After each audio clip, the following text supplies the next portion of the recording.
Faith is a gradual process. Faith is something that grows and it becomes stronger with time. And this becomes obvious when we study the development of faith in the disciples of Jesus. We watch their faith grow and we look at the Lord's patience with them, and that should be an encouragement for us when we are building our faith. On several occasions, the Lord had to rebuke his disciples, though, for their lack of faith. And I want us this afternoon to take a look at some of these places where he had to rebuke them. The testing of their faith and their failures and the Lord's love and patience should inspire us to have greater faith and to trust in him more. So the first example I want us to look at is a test of faith on the Sea of Galilee. And this comes from Matthew chapter 8. Matthew chapter 8 and verse 23 through 27. And we all, I think, probably know the story. One evening, Jesus and his disciples were crossing the Sea of Galilee in a small boat. And a violent storm comes up. And this storm was particularly bad. And the waves were filling the boat with water. And everyone was afraid that the boat was going to sink. And even, this is a time where probably even hardened sailors would be frightened of such a storm and what it could do with the boat. Jesus is asleep. And he's sleeping through it. And one thing we see from this is we do see Jesus' humanity because he did need rest and he was tired at times. But we also see the calmness of Jesus, the calmness of his soul, the faith that he had. The disciples awaken him with cries and they say, save us, Lord, we are perishing. That's what we see in verse 25. Mark chapter 4, verse 38 says, Teacher, do you not care that we are perishing? They were afraid. They're saying, we're going to die. This boat's going to sink. And don't you care about that? We hear the cries of the frightened disciples. We know that they had faith in him because they call him Lord and they call him Master. But during this peril or during this storm, their fear was so great that they had forgotten who was in the boat with them. Jesus rebukes them. In verse 26, he says, Why are you fearful, O you of little faith? They had little faith. They had some faith, but it was small. It was too small. The plan of God for bringing Jesus into the world was not going to be destroyed because of a storm. And they should have realized that. But consider how Jesus reacts to them in this situation. He didn't go back to sleep. He didn't tell them, don't bother me, I'm tired. He didn't get out of the boat, leave the disciples behind. Also notice that when they get back to shore, he doesn't replace his disciples. He doesn't get mad at them in that sense or in that fashion. Jesus rebukes the wind and the sea, and it says there is a great calm. He gave his disciples another look at his divine power. Their faith was small, and he rebuked them for that, but then he showed them more. He showed them something else to help build their faith. He gave them a lesson and an example that they could use. So we think of that first instance. Let's think of a second instance of OU of little faith, and that's in Matthew chapter 14. And it's late in the evening. Jesus has fed the 5,000. He sends his disciples to the other side of the lake while he went up to the mountain to pray. It says a strong wind arises and it blows against the direction the disciples were wanting to go. And in the fourth watch, that would have been sometime between 3 and 6 in the morning, Jesus came to them walking on the water. And when they saw him in verse 26, their first reaction was, it's a ghost. Jesus calls out to them and says, be of good cheer. It is I. Do not be afraid. Peter then says, Lord, if it is you, command me to come to you on the water. Think about that a little bit. Peter says, if it's you, command me to come out to you. Why wouldn't Peter be satisfied with, Lord, get in this boat? Or, Lord, can you calm this wind like you did before? Can you calm this storm if it's you? But you think about and see kind of a rash request that Peter makes here. If it's you, let me walk on top of the water. But the Lord is patient with him. Peter climbs out of the boat, tries to walk on the water. Got to give Peter some credit for faith here, because he did walk on the water, but we know what happens. He sees the high waves.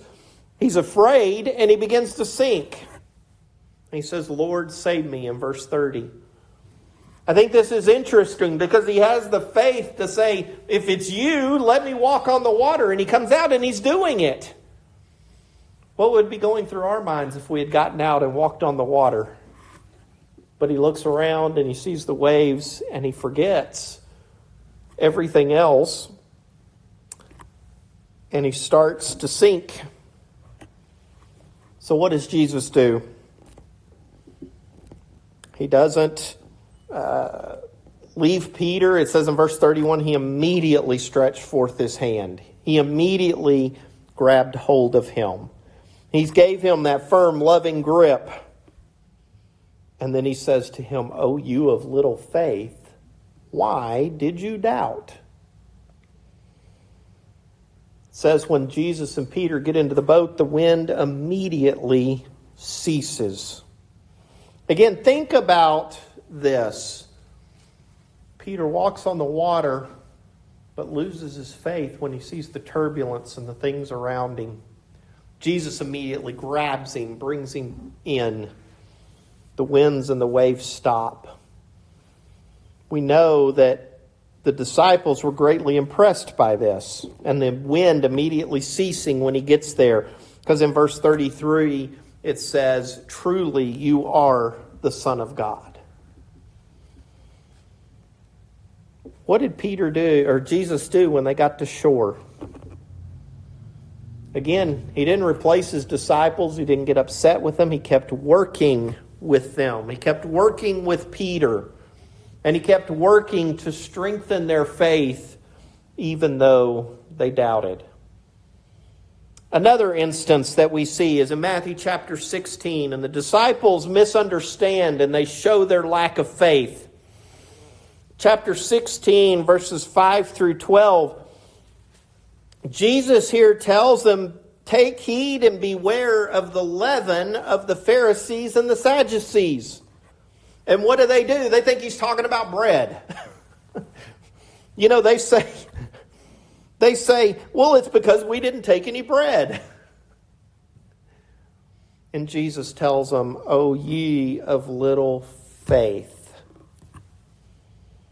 Jesus rebukes them for not knowing that he wouldn't, I would think they've been with Jesus this long. He's probably not talking about physical bread. You've been with him this long. You understand his teachings. You've seen all these things that are going on. And what's the first thing their minds go to? Eating. Food. And he says, "O you of little faith." He had shown them that his bread was to do the will of the Father. John chapter 4, verse 31 through 34. He had rebuked the multitudes for seeking after him for the wrong reasons. In John chapter 6, verses 26 and 27, where he says, "You're following me around for food. But don't labor for the food that perishes, but for the food that leads to everlasting life." The disciples should not have been concerned about ordinary bread because they should have known that Jesus would provide for them when needed. He had done so before. They needed to be concerned about the dangers to their souls, and that was the doctrine of the Pharisees and the Sadducees. And in verse 12 of Matthew 16, they understood that he did not tell them to beware of the leaven of bread, but of the doctrine of the Pharisees and Sadducees. They finally got it. But we see another example of they should have understood and known. The next one, number 4. They fail again because of their unbelief. And we see that in Matthew chapter 17. And you have this man that comes and kneels down to Jesus, asking for him to have mercy on his son because he's epileptic and he suffers severely. And says he brought him to the disciples and the disciples couldn't cure him. Disciples couldn't do anything for him. Disciples came to Jesus and said, why could we not cast this out? Jesus says, because of your unbelief. You did not believe. Think of the horror of this father. Has this evil spirit seizing his son. You know, when he was near water or fire, it would throw the boy in, or the son into it. And the father had brought the son to Jesus' disciples, but they could not help. And Jesus' reply in verse 17, O faithless and perverse generation, how long shall I be with you? How long shall I bear with you? Bring him here to me. He was including his disciples in this faithless and perverse generation. The doubts of all the people around them had evidently influenced them here. And they doubted.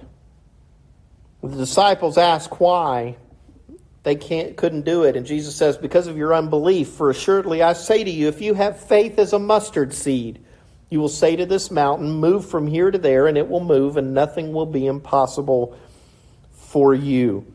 This is the only time recorded in the Gospels that a miracle could not be performed, and it was due to the lack of faith on the part of those trying to do the miracle.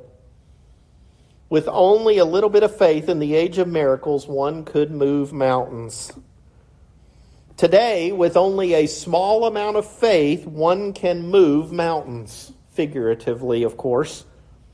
We have the evil spirits of pride, of envy, of covetousness, all of the sins of the world, and they can all be cast out by prayer and fasting if we have enough faith. Some things that I want us to learn from these few examples that we've looked at this afternoon. First of all, Jesus never gave up on his disciples. He never gave up on them, even though their faith was lacking at times. You know, we have the blessing of being able to go back and look at the whole story, right? And we go back and we look at the whole story, and I read some of these things and I just shake my head and go, what were these guys thinking? Because at times it's like, I call them duh moments, you know, where, well, duh, I knew that. They should have known this. They've been with him long enough. They should have understood this.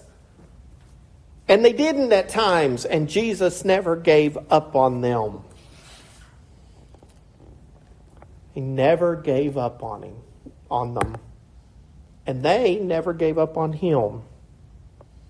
You know, it's reassuring to know that the Lord is patient with us. We need to stay with the Lord and continue to follow him, and our faith will grow, but we do understand at times we stumble, and God is always there, just like in the story with Peter. He's always there with his hand, stretching his hand out to grab us by the hand and to pull us back into safety. He's there to calm the storm. No matter what things hit us or happen to us in our daily walk and in our life, the things that batter us can always be calmed because we have his word and we have everything we need to combat it. We need to know that God is patient with us He's given us what we need. He's given us everything that we need to get through those trials. And we need to make sure that we don't have those OU of little faith moments. We need, like this morning, we need to believe and know and have faith that there is something better for us and that God will take care of us. And if we truly have that faith, then we will receive that great reward. I want to end this with 1 Peter chapter 1, verses 6 through 9. In this you greatly rejoice, though now for a little while, if need be, you have been grieved by various trials, that the genuineness of your faith, being much more precious than gold that perishes, though it is tested by fire, may be found to praise, honor, and glory at the revelation of Jesus Christ, whom having not seen you love, though now you do not see him, yet believing you rejoice with joy inexpressible and full of glory, receiving the end of your faith, the salvation of your souls. We have such a great reward waiting for us. We need to make sure that we have the proper faith. If there's anything at all we can do for you this afternoon, please come as we stand and sing.